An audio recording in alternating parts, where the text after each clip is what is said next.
Imagine falling in love, meeting someone who makes you feel safe, cherished, like you finally found the one.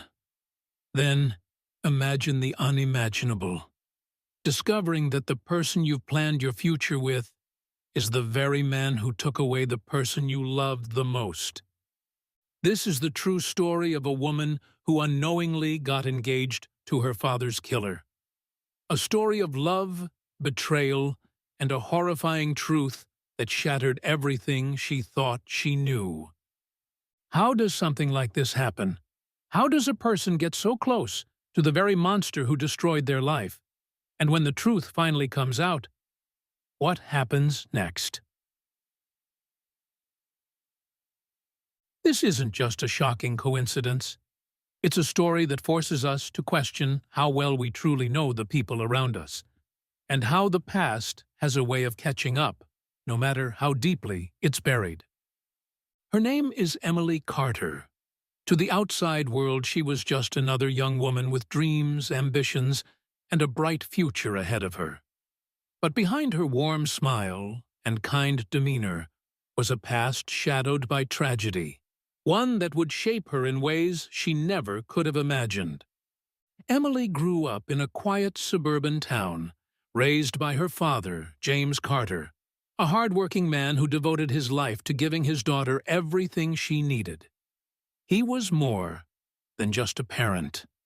He was her protector, her biggest supporter, her best friend. From childhood, Emily and her father were inseparable. Late-night ice cream runs, weekend hikes, long talks about life. These were the moments that defined her childhood, moments she would later hold on to like fragments of a shattered dream. But that dream was violently ripped apart one cold October evening. Emily was just 16 years old when she got the call that changed everything. Her father was gone, murdered in what authorities initially believed to be a robbery gone wrong. The details were chilling. James Carter had been found in his car, parked just a few blocks from their home, shot twice, execution style. There were no signs of struggle, no missing valuables, nothing to suggest this was a random act of violence. It was as if someone had been waiting for him, watching him, making sure he never made it home that night. For Emily, the world blurred into a haze of grief and disbelief. One moment, she had a father who made her feel safe. The next, she was standing in a cemetery, watching as the man who had been her entire world was lowered into the ground. The weight of that loss was unbearable. The days that followed felt endless. The house was quieter, emptier. His chair at the dinner table remained untouched. His cologne still lingered in the air. Every corner of her home, every familiar routine, was a painful reminder of what she had lost. And then came the questions. Who could have done this? Why? The police had no answers. Weeks turned into months and then years, but no arrests were made. The case eventually went cold, buried under a pile of unsolved mysteries. Emily was forced to move on, or at least pretend she had. She finished high school, went to college, built a life of her own. But no matter how much time passed, the pain never truly faded. A part of her remained frozen in that moment, trapped in the unanswered questions, haunted by the fact that somewhere out there, her father's killer was still walking free. And then, just when she thought she had finally found happiness again, just when she thought she had left the past behind, fate intervened in the cruelest way imaginable. Years passed, but the wound of her father's murder never fully healed. It lingered beneath the surface, a quiet ache in Emily's heart. She had learned to live with it, to carry the weight of her grief, while trying to build a life of her own.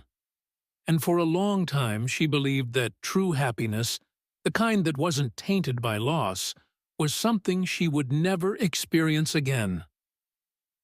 But then she met Daniel. It happened on an ordinary evening, the kind where nothing remarkable is expected to unfold. Emily had just started a new job at a marketing firm in the city, and her coworkers had invited her out for drinks. She wasn't in the mood for socializing, but something, perhaps fate, pushed her to go. That's when she saw him. He was sitting at the bar, engaged in easy conversation with a group of friends, his deep, confident laugh cutting through the noise of the crowded room. There was something effortlessly charming about him, something that drew her in. And when their eyes met, just for a second, it was as if the world around them faded. Daniel was magnetic, handsome, intelligent, with an undeniable presence that made people want to be around him. But more than that, he had a warmth to him, a quiet strength that made Emily feel safe. When he introduced himself, she noticed the way he held eye contact, the way he listened when she spoke. It had been years since she had felt truly seen by someone, and in that moment, it was as if she had stepped into the light after years of living in the shadows. Their connection was instant, electric. One conversation turned into another, and before Emily knew it, they were lost in their own world, talking for hours about everything and nothing. He was different from anyone she had ever met. He made her laugh in a way she hadn't in years. He made her forget, just for a little while, that there had ever been pain in her life. From that night on, they were inseparable. Their love story unfolded like something out of a movie. Long walks in the park, late-night talks under city lights, stolen kisses in the rain. Daniel had a way of making her feel safe. Like no matter what happened, he would always be there to catch her. And for the first time in a long time, she let herself believe that happiness was possible again. He never pried into her past, never pushed her to talk about things she wasn't ready to share. Instead, he gave her something she hadn't felt in years: peace. With Daniel, the weight she had carried for so long felt lighter. He became her home, her safe haven. So when he proposed, there was no hesitation. It was a quiet, intimate moment, just the two of them on a weekend getaway to the mountains. They had been sitting by the fire, wrapped in blankets, when he reached for her hand. There was a nervousness in his eyes, a rare vulnerability she had never seen before, and then, with a deep breath, he pulled out a ring. "Emily," he said, his voice barely above a whisper, "you are the best thing that has ever happened to me. I never want to spend another day without you. Will you marry me?" Tears filled her eyes as she nodded, unable to find the words. He slipped the ring onto her finger, and in that moment, everything felt perfect. The past, the pain, the unanswered questions, they all faded into the background. All that mattered was the man in front of her, the love they shared, the future they were about to build together. She couldn't wait to share the news. She called her friends, her family, anyone who would listen. There was laughter, excitement, celebration. For the first time in years, she felt like she had something to look forward to. A new chapter, a fresh start. But Emily had no idea that the man she had just promised forever to was the same man who had stolen her past. At first, everything seemed perfect. Emily was swept up in the bliss of her engagement, dreaming about her future with Daniel. Wedding plans, honeymoon destinations, a life built together. It all felt like a beautiful new beginning. But if she had looked closer, if she had listened to the small voice in the back of her mind, she might have seen the cracks forming beneath the surface. It started with little things, the kind of odd moments that seem insignificant on their own. Sometimes, when she would ask Daniel about his past, he would hesitate. Not in a way that raised immediate suspicion, but just enough for her to notice. He rarely talked about his childhood, never mentioned his family in much detail. Whenever she asked about where he grew up, his answers were vague, like he was skimming over something, like there were gaps he didn't want her to fill in. "It's not that interesting," he would say with a chuckle, brushing it off. "Nothing worth talking about." And Emily wanted to believe him. After all, not everyone had a picture-perfect past. Maybe there were things he simply didn't want to remember. She knew what that was like, the pain of revisiting old wounds. So she let it go. But then there were other moments, ones she couldn't explain away so easily. Like the time they were driving through a nearby town, and Daniel suddenly tensed. Emily noticed the way his grip tightened on the steering wheel, how his jaw clenched as his eyes flicked toward the rearview mirror. It was just for a second, barely noticeable, but she saw it. "Everything okay?" she had asked, glancing over at him. "Yeah," he said quickly, forcing a smile. "Just thought I saw someone I knew." The moment passed, but something about his reaction unsettled her. She didn't press him on it, but she should have. Then there was her family. They liked Daniel well enough. He was charming, respectful, always saying the right things. But there was something in the way her mother watched him, a certain unease in her eyes. One evening, while helping Emily plan the wedding, her mother finally voiced what had been on her mind. "Are you sure about him?" she asked gently. "I don't know why, but there's something about him, something I can't quite put my finger on." Emily had laughed it off. "You're overthinking," she said. "Daniel's amazing, you'll see." And she believed it. She had to, because the alternative, that something was wrong, was too terrifying to consider. But the signs were there, and they were growing harder to ignore. One night, Emily woke up to find Daniel sitting at the edge of the bed, his face buried in his hands. His breathing was heavy, ragged, like he was carrying a weight too heavy to bear. "Daniel?" she whispered, reaching for him. "What's wrong?" He flinched at her touch, then quickly shook his head. "Nothing. Just a bad dream." But Emily could see it in his eyes. Fear. Not the kind that comes from a nightmare, but the kind that lingers, the kind that's real. She wanted to ask more, to press him for answers, but something in her told her not to. Maybe she was afraid of what she would find. And then there was the way he reacted when she brought up her father. It had taken her months to open up about her past, to tell him about the man she had lost, the murder that had haunted her for years. When she finally did, she expected sympathy, maybe anger on her behalf. But Daniel's reaction was strange. He was quiet, too quiet, his expression unreadable, his hands clenched tightly in his lap. "That must have been hard for you," he said finally, his voice measured, careful. "I'm sorry you went through that." The words were right, but something about them felt wrong, like they weren't his own, like he was forcing himself to say what was expected.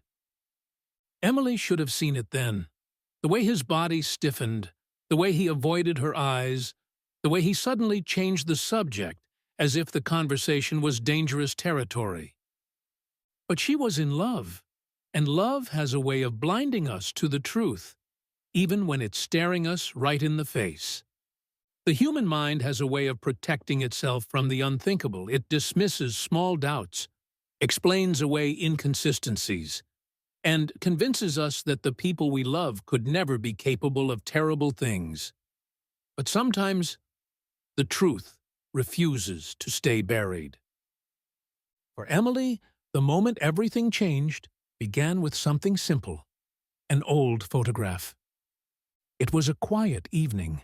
She had been cleaning out the attic of her childhood home, sorting through boxes of memories she hadn't touched in years. Old birthday cards, faded letters, dusty photo albums. She wasn't looking for anything in particular, just reminiscing, letting herself drift through fragments of a past she had tried so hard to move beyond. And then she saw it. At first, it didn't register. It was just an old photograph tucked between the pages of a yearbook. Her father, standing outside a small diner, laughing with a group of friends. The image was slightly faded, but something about it caught her eye. It wasn't her father that she was fixated on. It was the man standing just a few feet away in the background. A man she recognized instantly. Daniel. Her fingers trembled as she traced over the image. It didn't make sense. This photo had to be at least 15 years old, taken long before she had met Daniel. But there he was. Same face, same piercing eyes, standing just a few feet away from her father. Her heart pounded as she flipped the photo over. There, in her father's handwriting, was a date, a location, and a name. James Carter and co-workers, October 16th. Emily's breath caught in her throat. October 16th, the same month her father was murdered. Dread clawed at her chest. Her mind raced, trying to make sense of it. Maybe it was a coincidence. Maybe the man in the photo just looked like Daniel. But deep down, she knew better. The resemblance was too perfect. And there was something else. Something she had ignored for too long. The way Daniel had reacted when she first told him about her father. The way he avoided certain topics, certain locations. The nightmares, the tension, the little things she had brushed off, suddenly forming a pattern she could no longer ignore. Hands shaking, she grabbed her laptop. She had never looked into her father's case in detail, never wanted to relive the pain. But now she had to know. She searched online, scrolling through old articles, police reports, anything she could find. And then she found it. A witness statement, an anonymous tip from years ago describing a man seen near the crime scene the night of her father's murder. No name, just a vague description. Dark hair, green eyes, a scar near the jawline. Emily's breath hitched. A scar near the jawline. Just like Daniel's. Her body went numb. It wasn't possible. It couldn't be. But the more she searched, the more the puzzle pieces fell into place. A police sketch resembling Daniel. Mentions of a suspect who had vanished after the murder, never to be found. The realization that Daniel had only moved to her city a few years after her father's case went cold. It was all there, hidden in plain sight. Her fiancé, the man she loved, was her father's killer. Her stomach twisted, her hands felt cold. She wanted to scream, to run, to erase what she had just uncovered. But the truth wouldn't disappear. It was staring back at her, undeniable, suffocating. Tears blurred her vision as she clutched the photo to her chest. What was she supposed to do? Confront him? Call the police? How could she go on knowing that the man she had planned to spend her life with had stolen the one person she had loved the most? She needed help. Someone to tell her she wasn't losing her mind. She grabbed her phone and dialed the first person she could think of, her best friend, Lauren. Emily? Lauren's voice was groggy, confused. It was late. Too late to be calling. Are you okay? Emily couldn't answer. Her breath came in sharp, uneven gasps. Her entire world was falling apart, and she didn't know how to stop it. Emily, what's wrong? And finally, after what felt like an eternity, she whispered the words that shattered her heart all over again. It's Daniel. I think he killed my father. The weight of the truth was suffocating. Emily could barely breathe as she sat in her car outside their apartment, gripping the steering wheel so tightly her knuckles turned white. Her mind screamed at her to leave, to run, to get as far away from Daniel as possible, but she knew she couldn't. Not yet. She had to hear it from him. She had to look him in the eye and see if there was any humanity left in the man she had loved.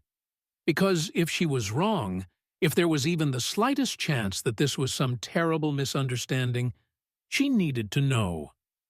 The door creaked open as she stepped inside, her heartbeat hammering in her ears.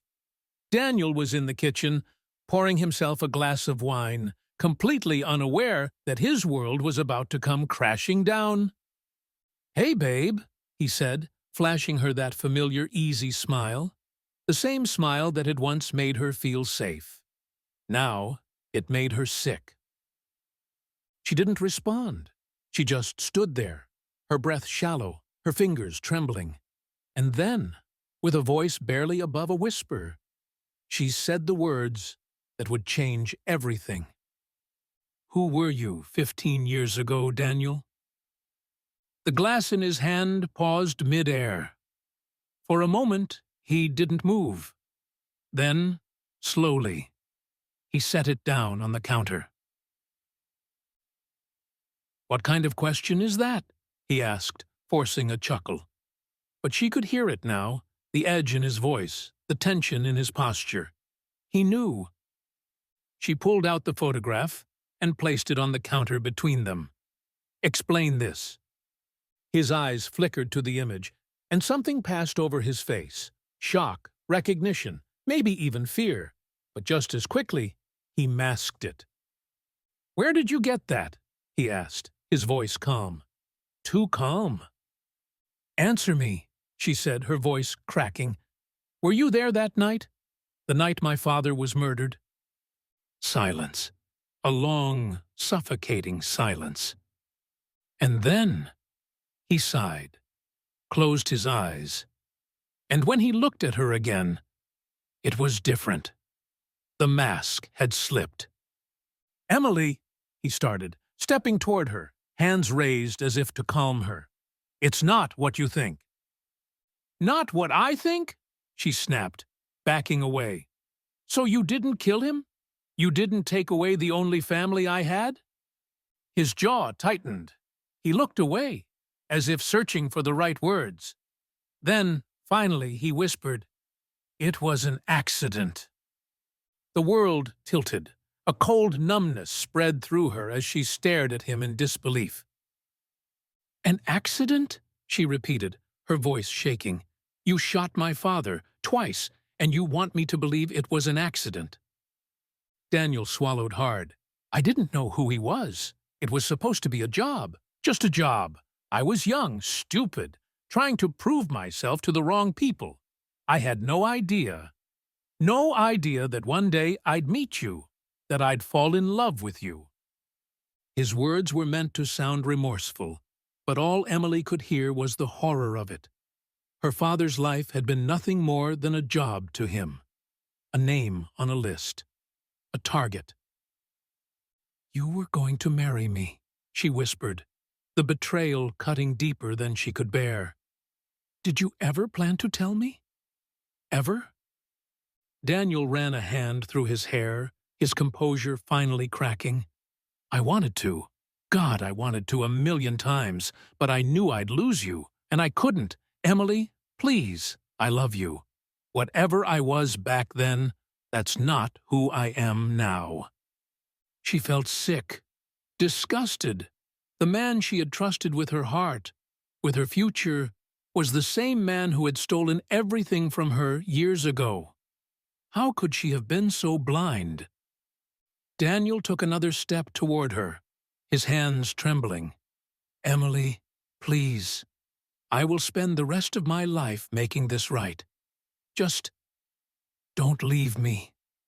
I can't lose you." She stared at him, at the man she had once thought was her soulmate, and for a brief, fleeting second, she saw it in his eyes, genuine fear. He knew this was the end.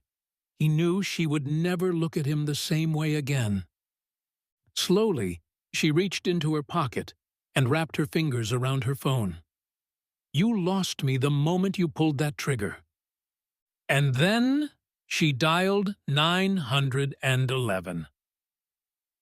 The days that followed were a blur. The police arrived within minutes, and Daniel didn't resist when they took him away. Maybe he knew there was no point. Maybe, deep down, he had been waiting for this moment all along. The trial that followed was brutal.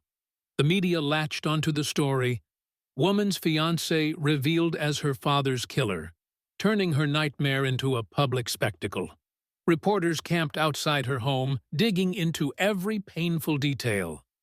Strangers debated her life on social media, as if she were just another crime story to dissect.